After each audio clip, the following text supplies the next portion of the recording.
Comment se mettre en cohérence son projet d'entreprise avec ses convictions, avec ce qu'on est, avec sa vision du monde. Donc c'est très important. Pourquoi? Parce que l'entrepreneuriat, c'est une aventure au long cours. Il va falloir trouver l'énergie, la motivation pour pouvoir perdurer dans le temps. Et je pense que la seule façon de durer dans le temps, c'est d'aligner son business sur ce qu'on est. Je vais vous présenter une méthode que j'utilise à chaque fois que j'ai besoin de créer un nouveau service ou un nouveau produit, sur quoi je me base, par où je commence. Parce qu'en fait, c'est la question qui va revenir et qui taraude les porteurs de projets ou les personnes qui souhaitent changer d'activité, qui souhaiteraient lancer et démarrer un business. Donc c'est ce qu'on va voir dans cette vidéo. Comment mettre en cohérence et aligner sur ce qu'on est son futur projet d'entrepreneurial.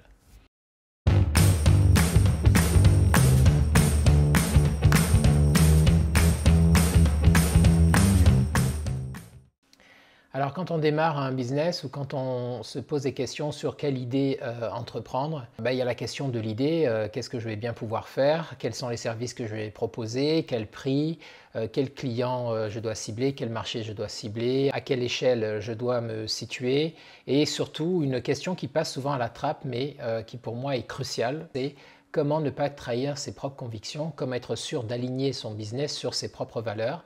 Aligner son business sur ce que d'aucuns appelleraient sa vocation, sa mission de vie, ses talents ou ses forces. C'est capital de pouvoir faire cet alignement-là parce que c'est ce qui va garantir d'une part que vous n'allez pas manquer de motivation pour pouvoir avancer dans votre business, puis que sachez que de toute façon vous allez rencontrer des difficultés, sachez que de toute façon il y aura des hauts mais il y aura beaucoup de bas, et que pour pouvoir passer à travers ces périodes complexes, il faut nécessairement que votre aventure entrepreneuriale ne soit pas quelque chose qui soit coupé de votre vie en tant qu'individu. Il faut que ce soit deux choses qui soient en cohérence, et pour ça, il faut absolument que vous mettiez donc en alignement à la fois vos convictions et à la fois votre entreprise.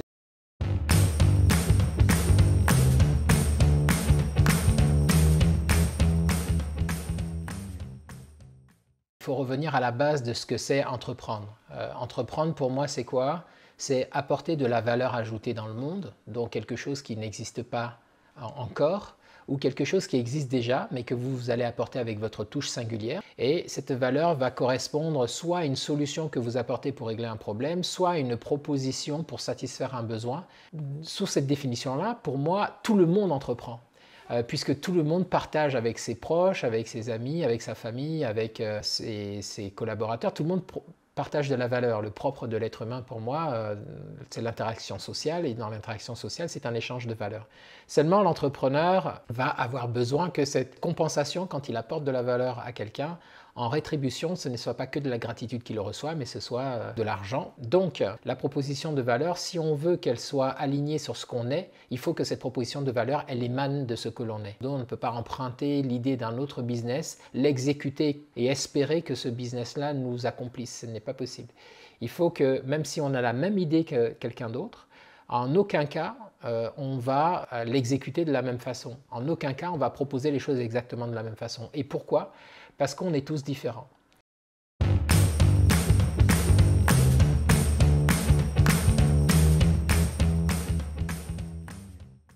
8 milliards d'individus sur cette planète, et il n'y a pas un individu qui est identique à un autre. Il n'y a pas un individu qui a la même expérience de vie, la même perception du monde. Tout le monde est une forme d'équation complexe entre sa culture, son âge, son histoire, son éducation, bref, son ADN. Tout ça se mixe dans une complexité telle que nous sommes tous des individus différents les uns des autres. Et comme nous sommes tous différents les uns des autres, nous avons tous une expérience et une perception du monde qui est différente. Ce qui veut dire que quand bien même vous serez exactement en train d'adresser le même problème avec les mêmes solutions que votre voisin, à aucun moment vous allez délivrer la même valeur dans le monde. Donc en fait, le problème de la concurrence est un faux problème pour moi. Nous ne sommes pas en concurrence parce que justement nous avons des singularités dans notre façon de faire. Il y a certains clients qui vont apprécier la valeur que j'apporte, la façon dont je l'apporte dans le monde par rapport à d'autres. Donc voilà d'où on part, nous sommes tous différents. Et en tant que nous sommes tous différents, si vous fondez votre business sur votre vision singulière du monde, à ce moment-là, vous n'aurez pas à craindre la concurrence.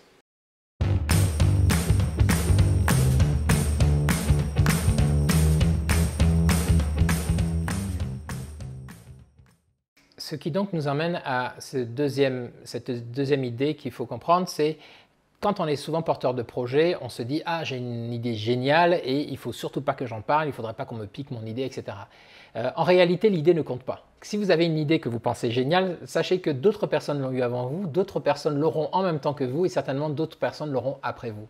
Ce qui fait une entreprise, ce n'est pas l'idée, c'est l'exécution. En alignant ça sur ce que je vous ai dit tout à l'heure, ça prend son sens parce que même si deux personnes démarrent ensemble la même activité avec le même type de moyens, le même panel de clients, ils vont forcément délivrer un service ou un produit qui sera sensiblement différent.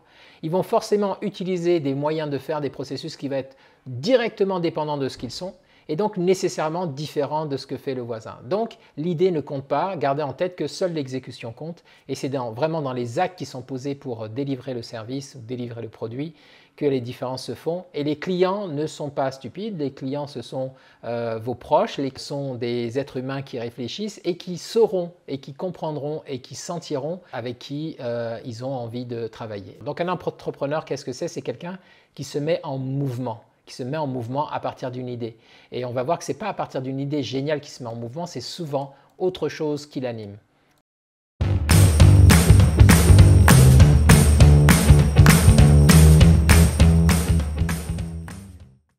Il ne faut pas partir du client quand vous mettez en place ou vous réfléchissez à un projet de business. Il ne faut pas partir du client ou du marché et se dire « bon, de quoi a besoin le marché, de quoi a besoin le client ?» En fait, il faut faire l'inverse. Il faut faire l'inverse, c'est-à-dire qu'il faut se refocaliser sur ce qu'on est. Il faut recapitaliser, réanalyser ce qu'on est, la connaissance qu'on a de soi-même pour définir la valeur qu'on peut apporter dans le monde et ensuite savoir quel type de personne on peut toucher avec cette valeur-là. Si vous partez du client ou si vous partez du marché, vous allez vous faire influencer par les idées des autres.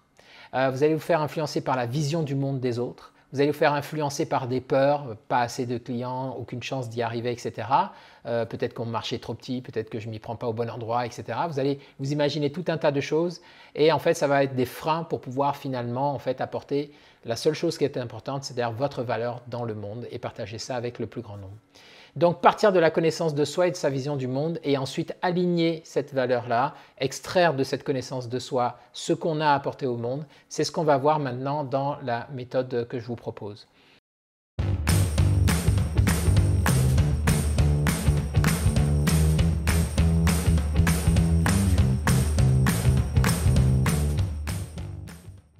Les 3 pros, pourquoi? Parce qu'on va partir de qui on est et ensuite on va adresser 3 pros, le problème, la promesse et notre proposition. Donc tout d'abord, part de vous. Vous allez faire une petite séance de brainstorming de 10 minutes, vous prenez le temps qu'il vous faut et vous allez vous poser les questions suivantes. Par rapport à vos valeurs et vos principes. Vos valeurs et vos principes, qu'est-ce que c'est? Ce sont des cadres qui animent toutes les décisions que vous prenez. Ce sont des cadres qui vous permettent de pouvoir savoir si vous êtes cohérent vis-à-vis de vous-même. Finalement, vous vous basez dessus pour pouvoir prendre des décisions. C'est très important de pouvoir faire le point sur les valeurs qui sont les plus fondamentales pour vous. Et la seule façon d'évacuer rapidement les décisions qui sont des mauvais choix, ça sera de les mettre en lien, en cohérence, en comparaison avec vos valeurs. S'ils passent le filtre de vos valeurs et de vos principes, c'est OK.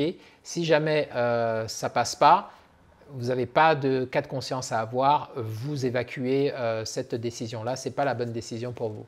Donc, connaître et énoncer ses valeurs et ses principes, c'est capital. Deuxième chose, vous allez aussi analyser dans une autre colonne quels sont vos talents, quels sont vos dons, quelles sont les choses en fait que vous faites plus facilement que d'autres ne le font. Comment savoir ça? Ce n'est pas compliqué, vous faites un petit sondage autour de vous si ce n'est pas clair pour vous. Est-ce qu'on vous a souvent fait un compliment par rapport à quelque chose en disant « Ah, tu te débrouilles vachement bien alors que c'est ta première fois, tu as des facilités pour ci ou ça ». Cette facilité-là, ça vous donne un avantage pour l'énergie qu'il va vous falloir déployer pour pouvoir apporter votre valeur dans le monde. Évidemment, si vous montez votre business sur ce type d'avantage que vous avez par rapport à la moyenne, il est évident que vous allez pouvoir fournir beaucoup plus de travail, de résultats que d'autres parce que c'est plus simple pour vous à délivrer. Voilà. Vos talents, c'est la même chose. Vous avez peut-être des talents particuliers qui ont émergé de façon accidentelle dans votre jeunesse et que vous avez conservés ou qui sont liés à une expérience que vous avez déjà eue de la vie, en entreprise par exemple. Vous avez un poste dans lequel vous avez appris des compétences particulières. Tout ça, ça fait partie des facilités, des talents, des dons que vous possédez. Il est important que vous les listez dans une deuxième colonne. Ensuite, vous allez regarder vos passions. Ça, c'est un autre aspect qui peut vous donner un bel éclairage sur le type de personne que vous êtes et ce que vous pouvez apporter comme valeur au monde. Une passion, c'est quoi? C'est quelque chose qui vous mobilise complètement, qui entretient avec vous une relation émotionnelle très intense, c'est-à-dire que quand vous faites cette activité, vous vous sentez bien, tout simplement. Vous avez une impression de force, de flow, on appelle ça le flow, c'est-à-dire qu'en fait, vous ne voyez pas le temps passer, ça passe souvent trop vite, ou vous êtes carrément déconnecté du temps, vous êtes focalisé complètement sur cette activité-là. Eh bien, une passion, si vous montez un business sur une passion, il est évident que ça va vous demander moins d'efforts, puisque vous allez vous lever les matins et comme dit Confucius, hein, à ce niveau-là, ça ne sera plus un travail, ça sera plutôt du bénéfice. Passion, c'est vrai que ça peut s'éteindre, mais en tout cas, ça vous garantit de pouvoir fournir une énergie et sans friction pendant un certain temps, et donc ça vous donne des chances supplémentaires. Et puis enfin, on va arriver à la dernière chose, c'est vos croyances et votre vision. Toute personne, philosophe ou pas, croyante ou pas, a une perception du monde qui l'entoure. Et cette perception-là, on peut penser qu'elle est partagée par plusieurs personnes. En réalité, on a une perception qui est toute singulière du monde. Votre regard sur le monde est forcément différent du regard d'autres personnes. Et ce qu'on appelle le monde, c'est à la fois notre univers intérieur et notre univers extérieur, en tout cas du moins ce qu'on perçoit par nos sens, et qui de toute façon se refaçonne à l'intérieur de nous. Le monde à l'extérieur de vous, en fait, n'est qu'un ensemble de stimuli qui va constituer votre vision du monde à l'intérieur de vous. Cette vision du monde se façonne parce que vous êtes déjà quelqu'un et que vous êtes en confrontation, en interaction avec le reste du monde. Et donc, votre vision du monde est fondamentalement différente de celle du voisin. Ce qui nous emmène donc au deuxième bloc. À partir du moment où vous avez posé tout ça par écrit, formalisé tout ce dont on vient de parler, vous aurez une petite idée des choses qui font votre singularité et qui constituent votre vision du monde. Et donc vous allez, à partir de là, vous allez regarder le monde et vous allez vous poser la question suivante. Quel est le problème aujourd'hui, quand je perçois le monde, quel est le problème qui m'obsède ou quel est le problème pour lequel j'ai une vision de solution, quel est le problème pour lequel j'ai eu une épiphanie. Une épiphanie, c'est que ce problème, la première fois que je l'ai vu, j'ai eu une sorte de coup de foudre positif ou négatif, hein, peu importe, mais en tout cas, j'ai été complètement scotché par cette chose que j'ai rencontrée. Ça peut être quelque chose, c'est pas forcément quelque chose de grandiose, hein, c'est pas d'arrêter la faim dans le monde, etc. Non, non, le problème, ça peut être simplement, moi par exemple, le problème que j'adresse dans une de mes entreprises, c'est le fait que l'informatique, j'ai constaté, ça m'a sauté aux yeux la première fois, que l'informatique était obligatoire pour les entrepreneurs et pour autant, il n'y avait aucune formation en informatique et que les gens devaient se débrouiller comme ils pouvaient. Donc, il y avait un vrai problème de donner une compétence, d'enseigner cette compétence-là pour que les gens ne soient pas à la merci comme ça, à galérer à chaque fois avec l'informatique. Voilà le problème que j'adresse par exemple, le problème que j'ai vu dans le monde et pour lequel en fait c'était une idée fixe, ça a toujours été une idée fixe de me dire comment on pourrait utiliser transmettre donc les compétences pour que les gens puissent utiliser les outils technologiques qui sont de plus en plus envahissants. Donc ça peut être un problème comme ça et il faut que ce soit un problème spécifique. Il faut que vous soyez capable, ce problème-là, de le contextualiser de façon assez précise pour que, aussi simplement que je viens de vous l'énoncer, vous soyez capable d'énoncer le problème que vous voyez dans le monde et qui, par contre, ce problème-là, il faut soit qu'il vous obsède, c'est-à-dire que c'est quelque chose que vous avez vu, vous vous dites ça ne peut pas durer, il faut absolument trouver une solution. Alors ça peut être très bien un problème que vous avez, vous, mais la solution que vous allez trouver pour vous, sachez que d'autres, sur les 8 milliards d'individus que nous sommes, d'autres en auront également besoin de cette solution-là ou du début de solution que vous allez trouver. Donc ça pourra constituer effectivement une proposition de valeur pour d'autres. Ou ça peut être un problème que vous voyez dans le monde à l'extérieur de vous et vous vous dites ça ne peut pas durer, il faut absolument trouver une réponse. Je vous ai dit tout à l'heure que la différence entre un entrepreneur et quelqu'un d'autre, c'est que l'entrepreneur, quand il est confronté à ce choc, il veut trouver une solution. La différence entre quelqu'un qui entreprend et quelqu'un qui n'entreprend pas, c'est juste ça. C'est-à-dire qu'il y en a un qui va être obsédé pour essayer de trouver une solution et qui va se mettre en marche pour trouver cette solution-là. Et une fois qu'il aura trouvé cette solution-là, ben, il pourra la partager avec d'autres et donc attendre en retour de la valeur financière. Quelqu'un qui ne se met pas en œuvre pour pouvoir régler un problème et qui adresse un problème qui n'est pas vraiment un problème qui est dans sa perception du monde. Par exemple, vous voyez qu'il y a un business qui marche bien bon, il s'agit de couper les cheveux. Vous dites, oh, très bien, le problème c'est quoi? C'est que les cheveux, ça pousse tous les mois et puis qu'on a besoin de les couper. Ok, très bien.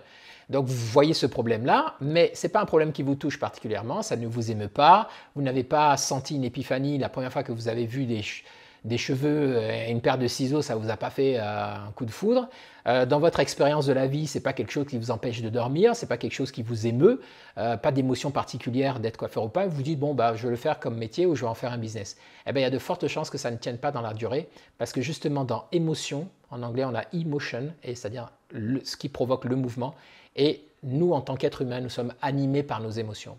Donc si le problème que vous adressez ne provoque pas en vous une émotion intense, qu'elle soit négative ou positive, vous avez très peu de chances de le mettre en lien avec vous et donc de créer cette cohérence-là. Et donc il faut que ce soit quelque chose qui émane de vous et pas quelque chose qui vient de l'extérieur. Ça ne peut pas être la cause de quelqu'un d'autre que vous poursuivez. L'entrepreneur ne se définit pas par le métier qu'il fait. Ce qui compte, ce n'est pas le métier, c'est la proposition de valeur spécifique que vous allez apporter à vos clients. Et c'est ce qu'on est en train de définir là.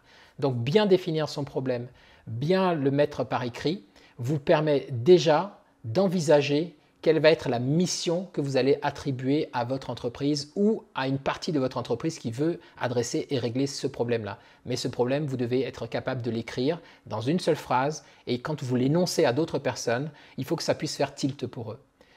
Ce dernier point est capital. Si vous êtes le seul à avoir un problème, on n'a jamais raison tout seul.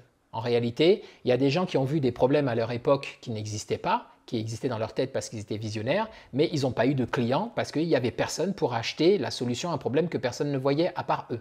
Donc il est important que le problème que vous adressez soit un problème qui soit perçu aussi par d'autres.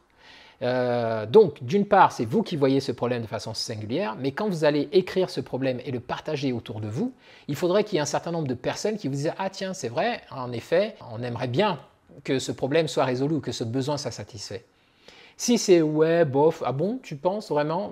et que vous êtes le seul à adresser ça, il y aura un souci, savoir si ce problème vient de vous ou ce problème est aussi perçu par d'autres, c'est grosso modo les réseaux sociaux. Il n'y a pas meilleure tribune que ça. Vous commencez à ouvrir une chaîne, vous parlez de ce problème, vous commencez à proposer de la valeur, vous verrez bien tout de suite s'il y a d'autres personnes qui sont OK avec ce problème tel que vous le voyez.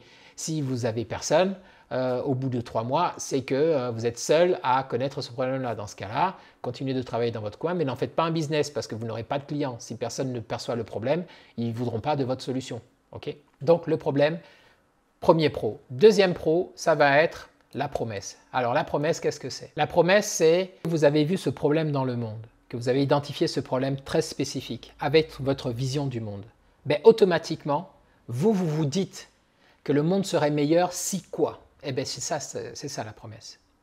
Moi, en tant que, par exemple, j'ai vu que dans le monde actuel, les gens étaient ignorants des compétences nécessaires pour utiliser les technologies à leur avantage, je me suis dit, ben, le monde serait meilleur, voilà la promesse, le monde serait meilleur si tout le monde pouvait utiliser les 2 outils technologiques qu'il a, son smartphone et son ordinateur, pour pouvoir amener des choses positives dans sa vie.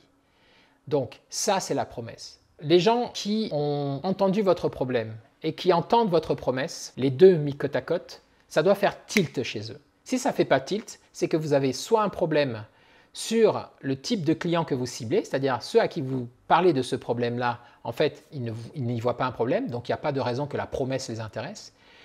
Ou soit vous avez mal défini l'un et l'autre, c'est-à-dire qu'au lieu d'identifier un problème, c'est en fait un mélange de choses assez floues, assez vagues, donc vous n'arrivez pas à exprimer de façon spécifique votre vision du monde et du problème que vous adressez. Donc travaillez jusqu'à ce que ce soit clair et que n'importe qui puisse entendre ce problème-là et dire à la rigueur, oui, je comprends ce que tu me dis, mais moi, ça ne me concerne pas, ce n'est pas un problème pour moi, à la rigueur, mais il faut qu'il puisse comprendre.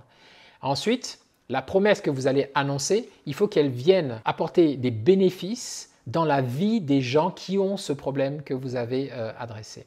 Donc, vous allez faire, quand vous allez écrire votre promesse, c'est un engagement que vous prenez en fait vis-à-vis du monde, d'apporter de la valeur dans le monde. Il faut que ça se matérialise, il faut que ça s'incarne. Et pour savoir si ça s'incarne, il faut que vous soyez capable d'énoncer les bénéfices en termes d'espace et de temps, c'est la matérialité, de ce qui se passe dans la vie des gens qui ont résolu le problème que vous avez vu. Vous pouvez trouver énormément de bénéfices que les gens auront. il va falloir énoncer tous ces bénéfices-là. Donc, qu'est-ce que votre solution va changer dans la vie de ces personnes-là? Comment ils vont être? C'est leur état, puisque je vous ai dit, vos clients, c'est l'émotion qui les guide, comme vous-même.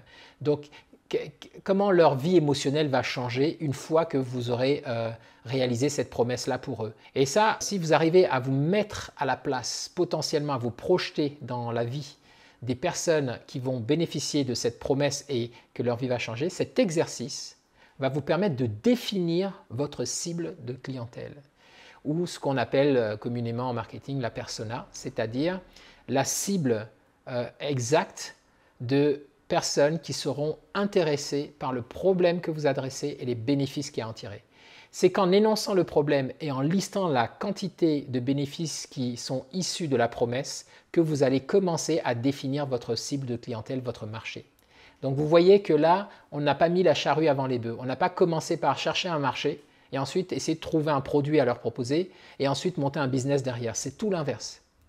On a créé à partir d'une réflexion sur nous-mêmes. On a extrait de ça notre vision du monde. Notre vision du monde, on l'a projetée dans le monde pour essayer de rechercher un problème ou un besoin à satisfaire qui est en lien avec nous d'un point de vue émotionnel. Et ensuite, par rapport à ça, on est en train de voir, sans ce problème-là, ce que serait la vie de tout le monde qui n'aurait plus ce problème-là. Et on est en train de dénoncer les bénéfices. Et en faisant ça, on décrit en même temps le marché sur lequel on va se situer et les clients potentiels que l'on va avoir. Ce qui nous emmène à la troisième étape, c'est notre proposition. Notre proposition, comme vous le devinez bien, ce sont les produits et les services que l'on va proposer pour pouvoir réaliser et exaucer la promesse qu'on a faite auparavant. Donc on est vraiment dans un tunnel qui part de nous, de notre intériorité, notre vision du monde, le problème qu'on adresse, on se met en mouvement pour résoudre ce problème-là et quand on a trouvé un début de solution, une solution, on apporte cette solution sous la forme d'une promesse à nos clients. Et cette promesse, pour pouvoir la réaliser, il nous faut des propositions. Et c'est qu'à ce moment-là que vous allez pouvoir définir un service et un produit qui est capable de garantir que vous allez réaliser la promesse. Parce que voilà ce que vous allez faire ensuite. Vous allez devoir écrire pour chaque produit et chaque service qui exauce la promesse unique que l'on a faite, qui découle elle-même du problème spécifique que l'on a adressé, comment ce produit et ce service permet de garantir que notre client, une fois qu'il sera passé par ce service ou ce produit, ça pourra exaucer la promesse qu'on lui a faite. C'est capital donc de suivre cet alignement pour conserver tout le temps cette cohérence. Votre vision du monde vous a permis de voir émerger un problème, de vous mettre en mouvement pour le résoudre. La solution que vous trouvez peut être apportée à d'autres, à qui vous allez faire une promesse, c'est votre engagement vis-à-vis de la communauté, vis-à-vis de la communauté du monde. Et cette promesse, vous allez créer des produits et des services pour pouvoir exaucer cette promesse.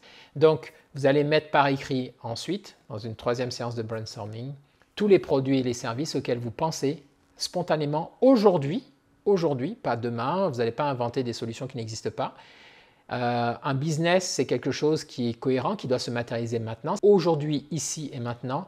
Et si vous n'avez pas ces solutions aujourd'hui, ici ou maintenant, c'est-à-dire vous avez un problème, vous avez une promesse, mais vous n'arrivez pas à trouver de produits et de services pour exaucer ça, alors mettez-vous en mouvement. C'est la première partie de la vie de l'entrepreneur, c'est de résoudre d'abord des problèmes. Et ensuite, la deuxième partie, c'est d'apporter cette valeur qu'il a résolue dans le monde pour en faire bénéficier d'autres et retirer en échange une valeur financière.